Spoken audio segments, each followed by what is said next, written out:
The third category of deficits for autism spectrum disorder, and we're going to talk about the red flags, are for repetitive and restricted patterns of interests, behaviors, and actions. So that's a real big thing, but let's get into it. Let's have some examples. A red flag would be doing the same action over and over, maybe like flapping the hands or wiggling the fingers, especially near the eyes. Children with autism often have a high need for visual stimulation, so they like to see movement in front of their eyes, or maybe they're just going like this with their hands a lot. Other things that I've seen is spinning around in circles or kind of pacing around in circles. Those are repetitive actions that are essentially purposeless, beyond what we call stimulation. It is stimulating to their senses. Other actions might be lining toys up, and this is especially noticeable when they're lining lots of different things up, not just things that are supposed to be lined up, like a train track maybe, or trains for the train track, but just all sorts of objects, even maybe food items or clothing items, anything they can get their hands on, it's lined up. And if an adult comes in there and tries to move or change the order of something and they get upset about that, then that's especially a red flag for autism. Biting can be a red flag for autism. It's like a sensory need. They're really needing to bite down on something, especially repetitive biting of themselves or other people or other things, maybe even their shirt. They bite on their shirt, or they bite on maybe a cuff of their sleeve or a bracelet that they have. Another action that your child may be repeating, and this would be a red flag, would be tapping.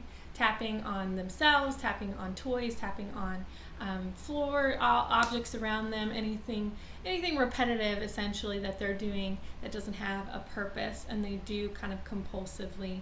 That is a red flag for autism. Having trouble adapting when the routine is changed. Typically children with autism really like a routine, and they want things to go exactly that way, and if you change it up, like for example, maybe you always have breakfast and then you watch Thomas the Train, but the TV's not working today, and so we're not watching Thomas the Train, we're gonna go play outside, or we have to use the phone instead of the TV, and they flip out about that. They get real upset. That's a red flag. That is being too restricted with things that happen in their world, with their day, and not being flexible. Inflexibility essentially is a red flag for autism. With that, may be part of the routine that they have to have is certain kinds of foods and certain kinds of drinks that they always have for every meal or certain meals, and they are inflexible with their food items and drink items. The next red flag is highly restricted interest. So I mentioned Thomas the Train. Thomas the Train is usually a really big one. Trains or vehicles. And it turns into kind of like an obsession, like they're only interested in those toys and those shows and those books, and they will not allow any other toys to be pulled out, and they just only want to play with those all day long. That's a red flag. Usually children have multiple interests. They have a favorite, but they have multiple interests, and they can be intrigued into something different. Or maybe they're highly interested in unusual objects, like wheels. They love those vehicles, right? But they're just interested in the wheels. Maybe they're spinning those wheels repetitively, or just looking at those wheels repetitively.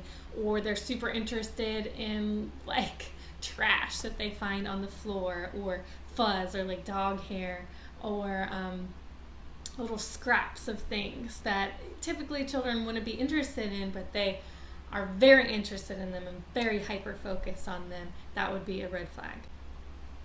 This last one is a big one. This is hyperactivity or hyperactivity to sensory input. And so this would be things like seeking hyperactivity, like needing a lot of it, seeking that by spinning around in circles or running in circles continuously, or banging their head against something, banging into objects on purpose in order to get that sensory input, maybe biting themselves or biting others, or maybe hypo, meaning that they don't want sensory input. They are avoiding it. So they don't want those hugs. They don't want those kisses. They don't want their feet on the grass because it feels too intense for them. They can't stand the tags on clothes or clothes at all or socks on their feet. And they really are upset about those items. Perhaps they don't seem to notice pain. They don't react to it. They maybe touched something hot on the stove and they didn't react to it, or they fell and they scraped their knee and they didn't react to it. That's not a typical behavior, and that can be a red flag. Being too aware or not very aware of certain sounds. So they can't handle the honk of a car, or they can't handle the blender sound. They can't handle a fan sound. They can't handle the sirens of a police car. And reacting very strongly to those and getting very upset, or maybe even freaking out about those sounds, or a whisper sound, even something soft that they can't handle, a singing sound, a clapping sound. Any kind of oversensitivity to sounds can be a red flag. Excessive smelling or touching of items, especially that smelling one. I see that a lot, where they just pick up things and they want to smell it constantly, and they smell their mom's hair frequently and repetitively. So an over-interest, oversensitivity to smells, or touching of items, different textures of items, just kind of repetitively overly interested in smells and textures, or overly avoiding smells and textures, being way too sensitive to it. Also, a visual fascination with lights or movement, and just being over-interested in that, maybe flicking the lights on and off and just staring at it, or if there's like a light-up toy or light-up ball, holding those lights really close to their eyes, or if it's like a little fan or spinning toy and they hold that really close to their eyes, or they're just over interested in it, and they seem to be like fascinated by it. That can be a red flag. Lastly is toe walking. Toe walking is one of those red flags that we see. Maybe your child was walking normally with like the regular foot movements, but all of a sudden they started doing that, and that sometimes happens. So if you're seeing toe walking, that's a red flag. And what it is, it's the child looking for extra stimulation through their foot by walking onto their toes. Or avoiding overstimulation by having their full foot on the ground, like avoiding that feeling of the carpet or of the wood or of the grass or of the dirt. Avoiding by going on their tiptoes. Either way, that's not the way that children typically walk, and so that is a red flag. So those were a lot of red flags under 3 major categories. That is not the complete comprehensive list, but I did my best to provide you a compilation of what I have found in my research and what I have seen in my clinical practice. And I hope that was helpful. I hope those examples were clear. Feel free to reach out to me with more questions.